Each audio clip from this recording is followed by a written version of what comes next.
Kembali bersama kami, kita ke informasi internasional. Pemirsa, Perdana Menteri Malaysia Anwar Ibrahim menegaskan Malaysia tidak akan terintimidasi untuk mengubah kebijakan yang telah berlaku selama beberapa dekade menolak masuk warga Israel.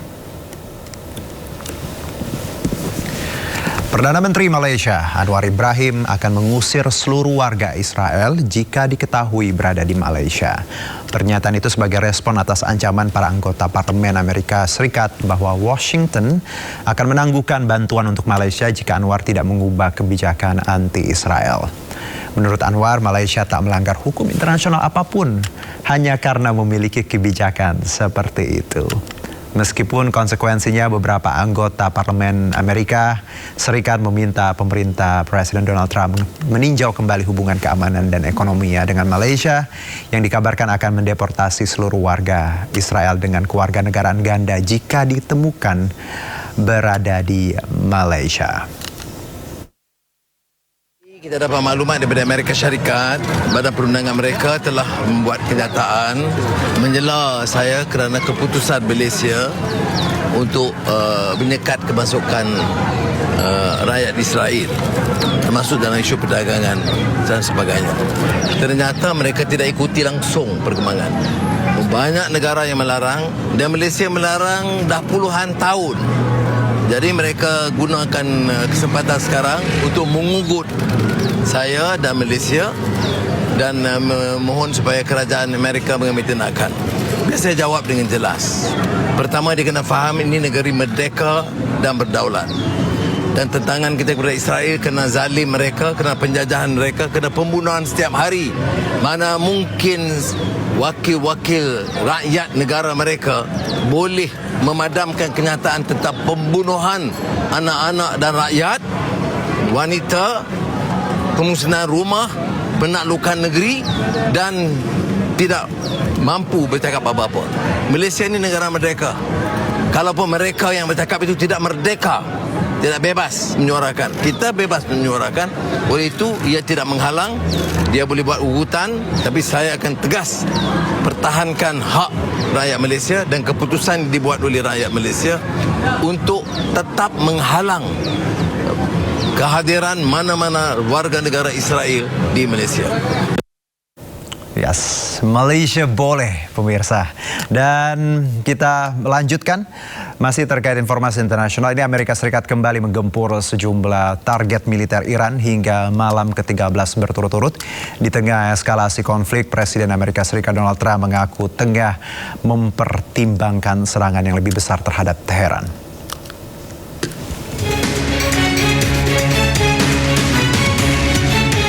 Militer Amerika Serikat kembali melancarkan serangan terhadap sejumlah target militer Iran.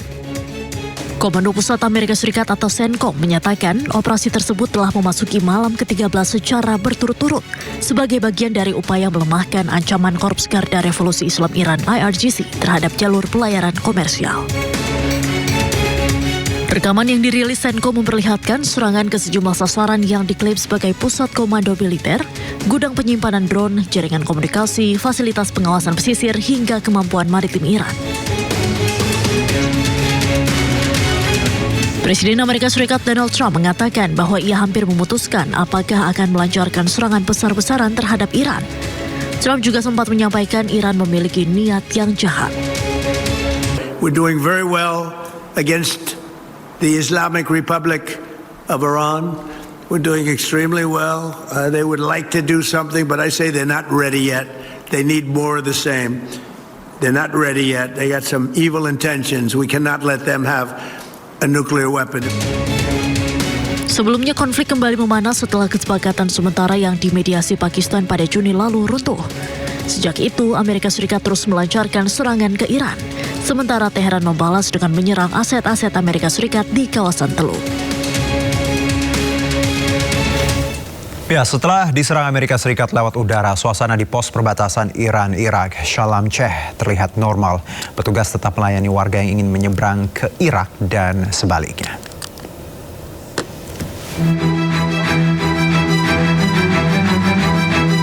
Suasana lalu lintas di perlintasan perbatasan Shalom Cheh antara Irak dan Iran terlihat normal pasca serangan AS yang menewaskan 2 orang di sisi Iran. Dari sisi Irak, para pengunjung mengantri untuk menyeberang ke Iran. Menurut pihak Irak, pos perbatasan yang berada di Provinsi Basra ini ditutup selama 3 jam pasca serangan. Meski demikian, layanan di pos perbatasan tetap berjalan normal, meski serangan memakan korban jiwa.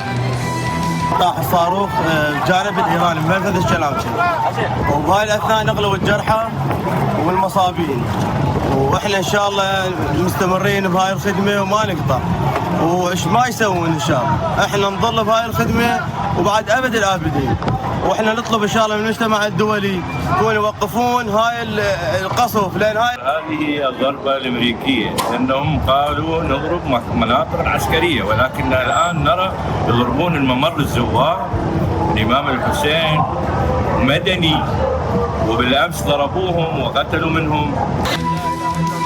Sebelumnya, rekaman video amatir memperlihatkan momen ketika bom Amerika Serikat menghantam Salam Ceh, titik perbatasan darat utama antara Iran dan Irak. Orang-orang terlihat panik dan berlarian saat ledakan dan kebakaran hebat terjadi di wilayah yang dikenal sebagai jalur perdagangan tersebut. Otoritas Iran mengatakan, rudal yang menghantam dekat terminal penumpang di sisi Iran tewaskan 2 orang dan lukai 11 orang.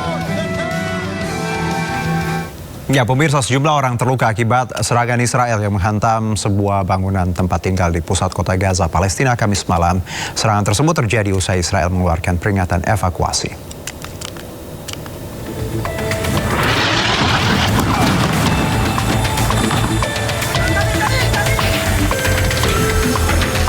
Serangan udara Israel dilaporkan menghantam sebuah bangunan tempat tinggal di Jalan Al-Jala di pusat kota Gaza, Palestina, Kamis malam waktu setempat. Serangan diluncurkan usai pihak Israel mengeluarkan peringatan evakuasi ke warga setempat.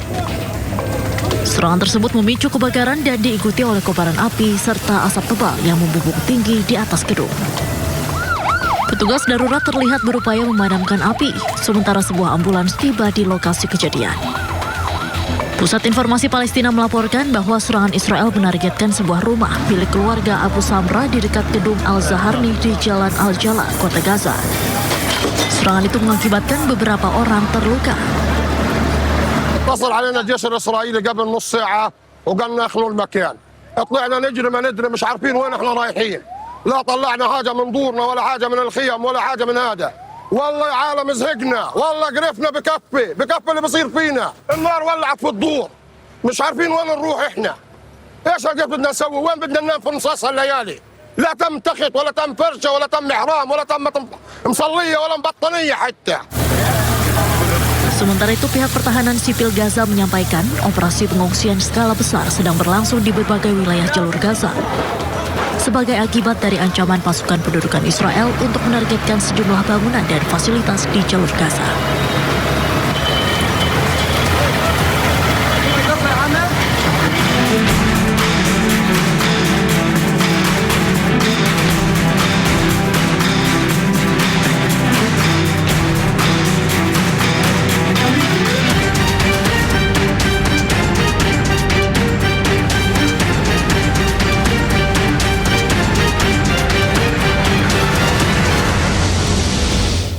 Pemirsa, Menteri Koordinator Bidang Perekonomian Erlangga Hartarto mengungkapkan lokasi Pusat Financial International Indonesia atau PFII berlokasi di 2 provinsi, yakni Jakarta dan Bali. Pemerintah bahkan telah menyiapkan lahan berstatus milik Danantara di 2 wilayah tersebut untuk kepentingan lokasi PFII. Ya, meski demikian, Erlangga belum secara spesifik menyebut lahan Danantara mana yang berada di Jakarta maupun Bali untuk kepentingan pendirian PFII. Erlangga juga enggan menjelaskan kalkulasi bisnis yang menjadi dasar pertimbangan pemerintah. Disiapkan satu lokasi di Jakarta yang gedungnya sudah ada. Kalau di Bali seperti apa? Kalau di Bali, Pak? Berarti di Balinya nanti atau ada dua? Beberapa tempat disiapkan. Oh, di mana, Pak? Di Bali, Pak? Nanti akan diumumkan kalau semuanya sudah siap. Pertimbangannya apa, Pak? Bisa jadi 2 atau ada 2 tema gitu atau gimana? Pertimbangannya mana yang low hanging fruit, yang paling cepat bisa kita dirikan. Kalau di Bali di mana, Pak? Apa? Kalau di Bali di mana, Pak? Dua-duanya punya Danantara. Tidak melulu Injer nih. 2 tempat Jakarta. Tapi Bali dan di Jakarta 1 tempat. Di Bali di mana, Pak? Di Denpasar, Pak? Di Bali ya Pulau Bali, nanti salah satu lokasi di situ. Ya, terima kasih. Menyiapkan insentif pajak 0% hingga 50 tahun di Pusat Finansial Internasional Indonesia, pemerintah menilai Indonesia perlu menawarkan insentif yang lebih kompetitif untuk meningkatkan daya saing Indonesia dalam memperebutkan investasi global. Pemerintah menyiapkan insentif pajak hingga 0% hingga 50 tahun di Pusat Finansial Internasional Indonesia. Pemberian insentif tersebut untuk meningkatkan daya saing Indonesia dalam memperebutkan investasi global. Menteri Keuangan Purbaya Yudi Sadewa mengatakan insentif perpajakan yang ditawarkan di Pusat Finansial Internasional Indonesia telah disusun dengan mempertimbangkan praktik yang diterapkan berbagai pusat keuangan internasional tersebut. Menurut Purbaya, Indonesia perlu menawarkan insentif yang lebih kompetitif karena PFII merupakan pemain baru di antara berbagai pusat finansial dunia yang telah lebih dahulu berkembang seperti Singapura, Hong Kong, dan Dubai. Untuk tahap pertama seperti itu, kita membandingkan dengan praktek bisnis di tempat lain yang sejenis. Kita harus lebih menarik sedikit. Kenapa? Kita kan kita masuknya terakhir. Ini kan kita bersaing dengan Singapura, Hong Kong, Dubai, dan lain-lain. Kalau nggak lebih menarik, nggak akan masuk. Pemberian insentif tersebut diyakini dapat meningkatkan daya saing PFII di mata investor global, terutama di tengah ketidakpastian geopolitik yang mendorong pelaku pasar mencari alternatif pusat keuangan untuk menempatkan modal.